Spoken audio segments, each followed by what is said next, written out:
नमस्कार, बड़ी खबर में आपका स्वागत है। कानपुर में भी आज बाबा योगी आदित्यनाथ का बुलडोजर गरजा। आप कह सकते हैं कि गरजा शब्द का प्रयोग क्यों किया गया? इसलिए किया गया कि जोन 6 के काकादेव में पार्क और सरकारी जमीन पर कब्जा किया गया था और ये जमीन और ये पार्क कोई छोटी मोटी जगह नहीं थी। 26 बीघा जमीन पर कब्जा किया गया था, 26 बीघा जमीन पर।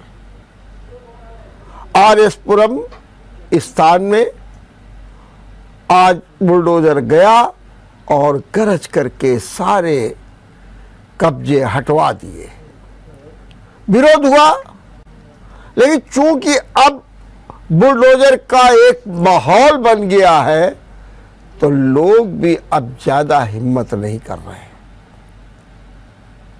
वैसे तो इस शहर में बुलडोजर चलता ही रहता है, कभी इंक्रोचमेंट हटाने के लिए, कभी केडीए की जमीन खाली कराने के लिए, कभी अन्य कब्जों को ढाने के लिए। आज ही जैसे चकेरी में भी चला बुलडोजर, ट्रैफिक सुधार के लिए, इंक्रोचमेंट को हटाने के लिए वहां भी चला है।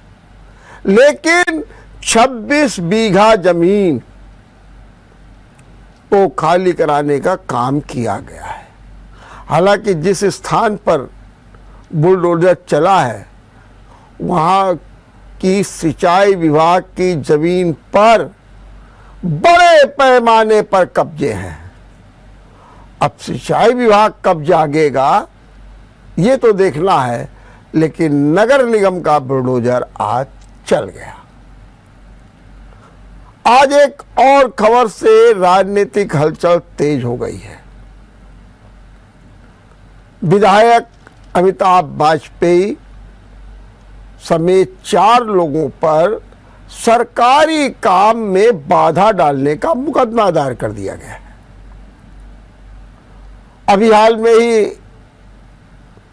विधायक अपने साथियों के साथ सिविल लाइंस में ढाए जा रहे कब्जों के विरोध में खड़े हो गए थे और वहां पर मौजूद पुलिस वालों से उन्होंने बाकायदे सख्त रवैये के साथ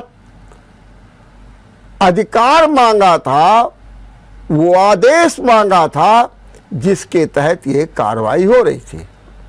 उनको जो जानकारी दी गई थी उसके अनुसार ये नजूल की जमीन है, इस पर पट्टा है, इस पर कोई भी मल्टी स्टोरी बनाई नहीं जा सकती है, ये सब घालमेल के साथ हो रहा है और इसमें कहीं ना कहीं सबको गुमराह किया जा रहा है। विधायक जी ने इसी पर अपने तेवर सख्त कर लिए। काम रुक गया। काम रुकने के 6 दिन बाद जो कोतवाली इंस्पेक्टर मौके पर थे अजय सिंह, अब वो कल्याणपुर थाने में चले गए और उन्होंने वहीं से मुकदमा कायम करा दिया है। जो लोग इसमें इन्वॉल्व थे,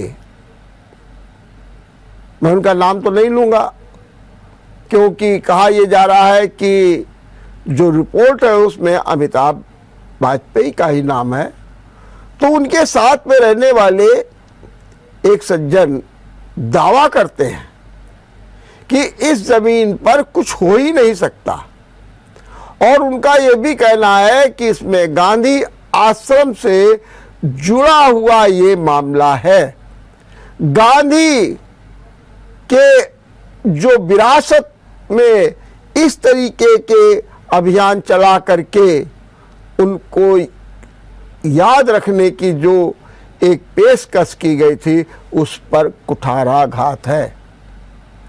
उनका तो ये भी कहना था कि गांधी जी के लिए हमको जेल जाना पड़ेगा तो हम जेल चले भी जाएंगे। बहरहाल राजनीतिक तौर पर ये हलचल मची हुई है। सवाल जरूर एक खड़ा हो गया है, ये सरकारी काम में बाधा क्यों? और यदि कोई व्यक्ति जनप्रतिनिधि के पास जाए, अपनी फरियाद सुनाए और वो मौके पर पहुंचे, तो क्या सरकारी काम में बाधा हो जाएगी? ये भी एक सवाल है। और सवाल ये भी है कि जनप्रतिनिधि को भी चाहिए कि बाकायदे बस स्थिति का ज्ञान कर ले। बहरहाल ये तमाम सवाल हैं। इस मुकदमे पे क्या होगा ये तो वक्त बताएगा, लेकिन दावा ये किया जा रहा है कि ये नजूल की ज़मीन है और ये भी कहा जा रहा है कि इस पर रेंट कंट्रोल लागू नहीं होता है। एडीएम सिटी ने जो आदेश किया था उस पर भी सवाल खड़े किए जा रहे हैं।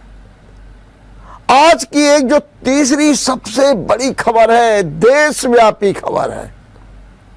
खबर यह है कि राजद्रोह कानून पर सुप्रीम कोर्ट ने रोक लगा दी है। राजद्रोह कानून 124A ब्रिटिश शासन से चला आ रहा है। इस पर सुप्रीम कोर्ट ने आज रोक लगा दी और क्या कहा कि इस पर जुलाई में सुनवाई होगी।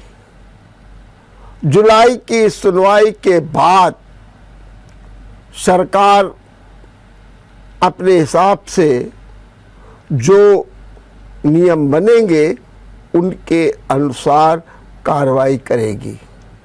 ये भी कहा गया कि जो लोग राजद्रोह में जेल में बंद हैं या जिन पर राजद्रोह के मुकदमे चल रहे हैं, जैसे नवनीत राणा, उमर खालिद, सरजी जमील, तो ये भी कहा गया है कि इन लोगों को जमानत में राहत दी जाएगी। ये अपना जमानत का प्रार्थना पत्र लगाए, उनमें उनको राहत दी जाएगी।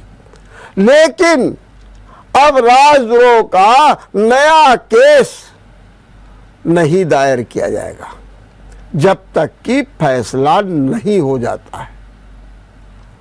अब इसको लेकर के भी विषम स्थिति उत्पन्न हो गई, क्योंकि सरकार की ओर से वकील ने सुप्रीम कोर्ट में कहा कि देखिए हम भी इस पर विचार कर रहे हैं, हम भी इसकी खामियों को समझने का प्रयास कर रहे हैं और अब हमने ये निर्णय ले लिया है कि राजद्रोह का मुकदमा जब ही कायम होगा जब कोई एसपी स्तर से अनुमति प्रदान की जाएगी और जो एसपी अनुमति देंगे वो पूरी तरीके से पूरा ब्यौरा अपने पास रखेंगे, सरकार को भी सूचित करेंगे।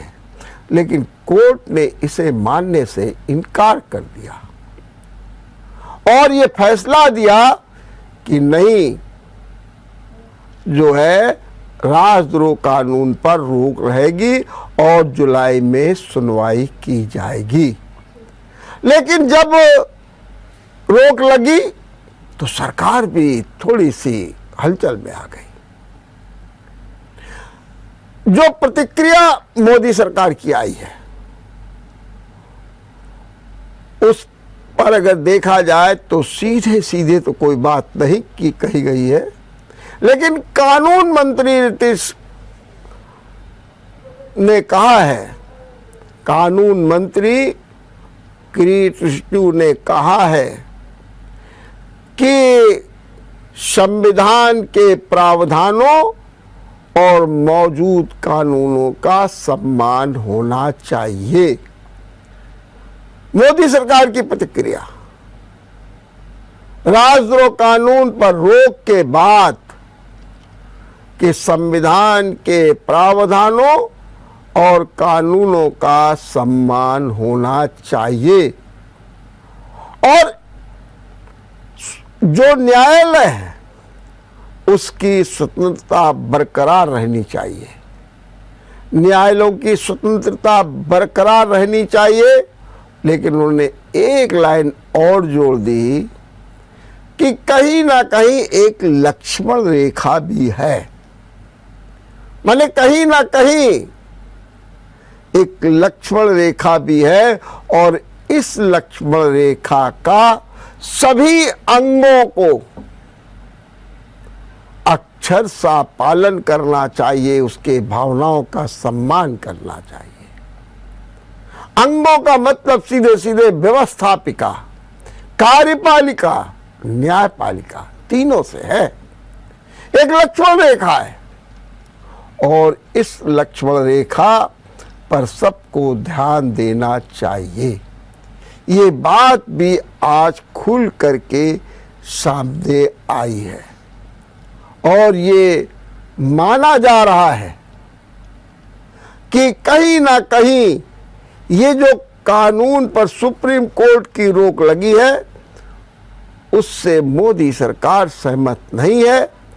अब मोदी सरकार इस पर क्या कदम उठाती है तो वक्त बताएगा, लेकिन फिलहाल जो राजद्रोह कानून में लोग हैं,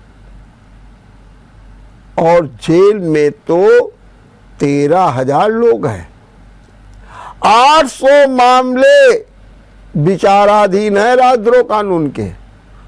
बहुत बड़ी राहत इन लोगों को मिली है। और कपिल सिब्बल इस मुकदमे को लड़ रहे थे, उन्होंने ही बार बार जोर दिया था कि राजद्रोह कानून पर रोक लगा देनी चाहिए। तो एक बड़ी राहत तो मिली है, लेकिन सरकार क्या करती है, सरकार इसको किस रूप में लेती है, सरकार जो विचार करने की बात कर रही थी वो कैसे विचार करेगी, ये भी एक विचारणीय बिंदु हम सबके सामने है। बहरहाल सुप्रीम कोर्ट की रोक से राजद्रोह कानून 124A के तहत उन तमाम लोगों को बड़ी राहत मिली है जो या तो जेल में है या उनके ऊपर मुकदमे है। एक बात ध्यान रखिएगा, राजद्रोह कानून 124A में जब आप जाएंगे कोर्ट में और सुप्रीम कोर्ट के जो वर्डिक्ट है उसका हवाला देंगे तो आपको राहत मिलेगी। लेकिन ध्यान रखिएगा कि उनके साथ जो अन्य धाराएं लगी होंगी उनमें आपको कोई राहत मिलने वाली नहीं है। ये एक सबसे बड़ी बात है जिस पर हमें ध्यान देने की ज़रूरत है।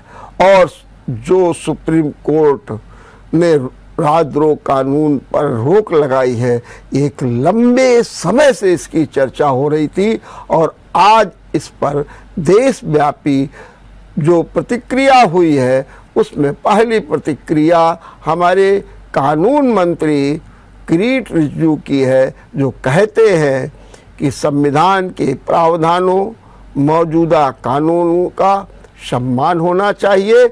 और ये भी उन्होंने जोड़ दिया कि न्यायालय की स्वतंत्रता बरकरार रह जाए, हम उसे चाहते हैं, लेकिन लक्ष्मण रेखा की भी जो भावनाएं हैं उनका भी अक्षरशः पालन होना चाहिए।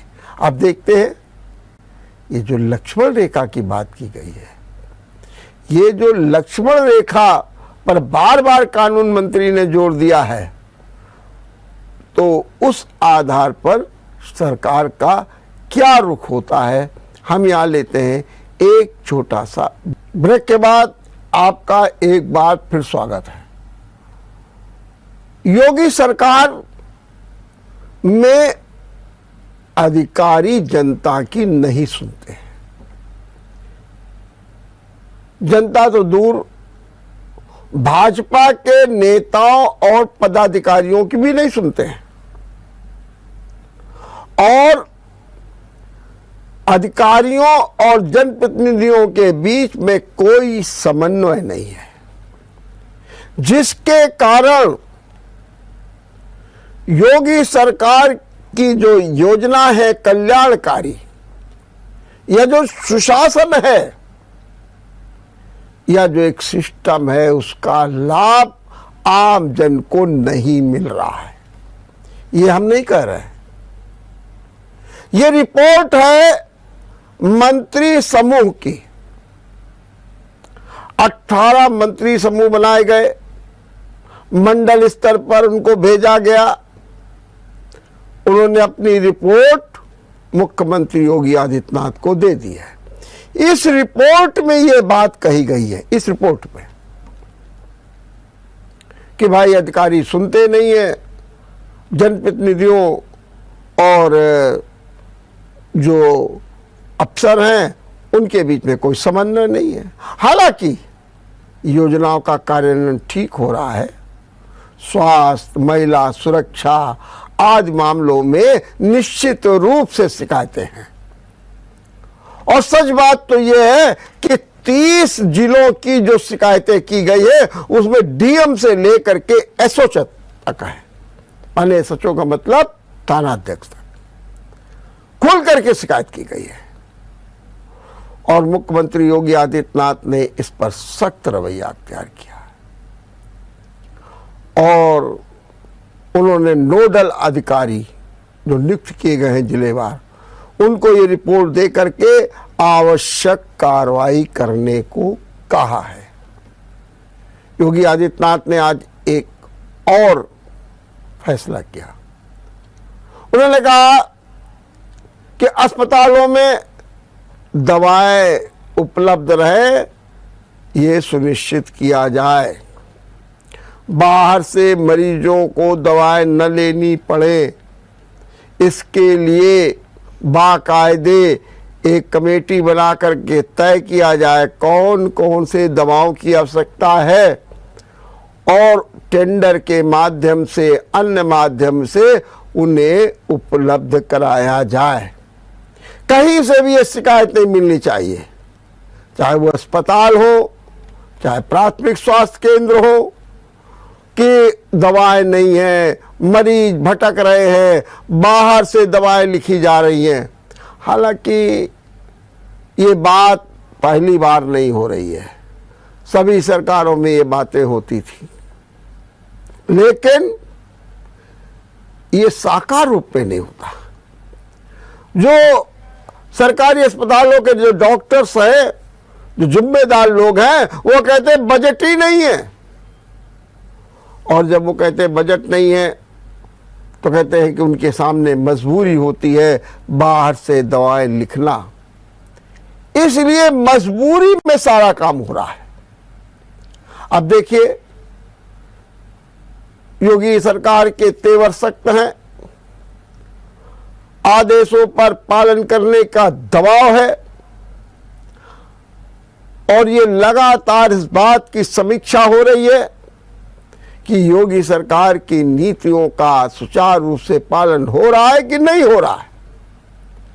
अब देखना यह होगा कि योगी सरकार ने जो ये फैसले लिए हैं उनका कहां तक पालन होता है।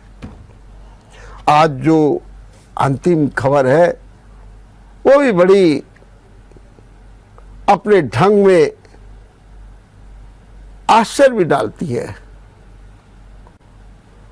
खबर यह है कि आजम खां पर अब ईडी की नजर आ गई है, ईडी की। और ईडी ने आज जौहर विश्वविद्यालय में दस्तक भी दे दी। कहते हैं कि अवैध संपत्ति पर ईडी की नजर पहुंच गई है। अब इसमें क्या होता है ये तो पता लगेगा, लेकिन आज एक बड़ी बात हो गई। बड़ी बात यह हुई कि आज सुप्रीम कोर्ट में जब सुनवाई हुई आजम खां के जमानत मामले पर, और ये बताया गया कि एक मुकदमा और लागू हो गया है, एक मुकदमा और ठोक दिया गया है। सुप्रीम कोर्ट ने कहा क्या, बड़े आश्चर्य से, क्या मतलब है, एक और जमानत, दूसरी ओर तुरंत एक मुकदमा, और 89 मुकदमे हो गए, 89-88 में जमानत हो गई है। तो निश्चित रूप से देखा जाए तो सुप्रीम कोर्ट भी आश्चर्य में पड़ गया और सुप्रीम कोर्ट ने अब 17 तारीख दी है, अब उस पर सुनवाई होगी। हालांकि जिस मामले पर सुप्रीम कोर्ट को सुनवाई करनी है उस पर हाई कोर्ट कल ही जमानत दे चुका है, लेकिन बड़े सख्त तेवर के साथ में कहा कि सत्ता के नशे में धुत होकर के कानूनों का दुरुपयोग करना उचित नहीं होता है कहा। और यह भी कहा कि हम जमानत तो इनको दे रहे हैं, लेकिन मानवीय आधार पर दे रहे हैं, मानवीय आधार पर। तो एक और हाई कोर्ट का सख्त रुख, दूसरी ओर सुप्रीम कोर्ट का आश्चर्य व्यक्त करना। अब देखिए क्या निर्णय आता है, न्याय किस ओर जाता है, ये देखने की बात होगी। लेकिन एक बात हम और बता दें कि आजम खां की मुश्किलें लगातार बढ़ रही हैं। आजम खां पर मैंने बताया कि ईडी की नजर पड़ गई है। ईडी कौन कौन से दस्तावेज खंगालेगी, क्या करेगी, लेकिन आज उनके बेटे और उनकी पत्नी के खिलाफ गैर जमानती वारंट भी जारी हो गया। और ये इसलिए जारी हुआ कि उनके बेटे अब्दुल्ला के जन्म प्रमाण पत्र को लेकर के मुकदमा कायम हुआ है, सुनवाई चल रही है। और इस सुनवाई में अब्दुल्ला और उनकी मां नहीं पहुंचे, जिस पर कोर्ट ने गैर जमानती वारंट जारी कर दिया। माने आजम खां एक और राहत पाते हैं तो दूसरी ओर एक नया डंडा तैयार रहता है। यह है व्यवस्था। अब इसी व्यवस्था पर नीर चीर कैसे होगा, सुप्रीम कोर्ट क्या करेगी, क्योंकि अब सुप्रीम कोर्ट में आजम खां की ओर से एक हलफनामा दिया जाएगा और इस हलफनामा में इन सारी बातों का जिक्र भी होगा।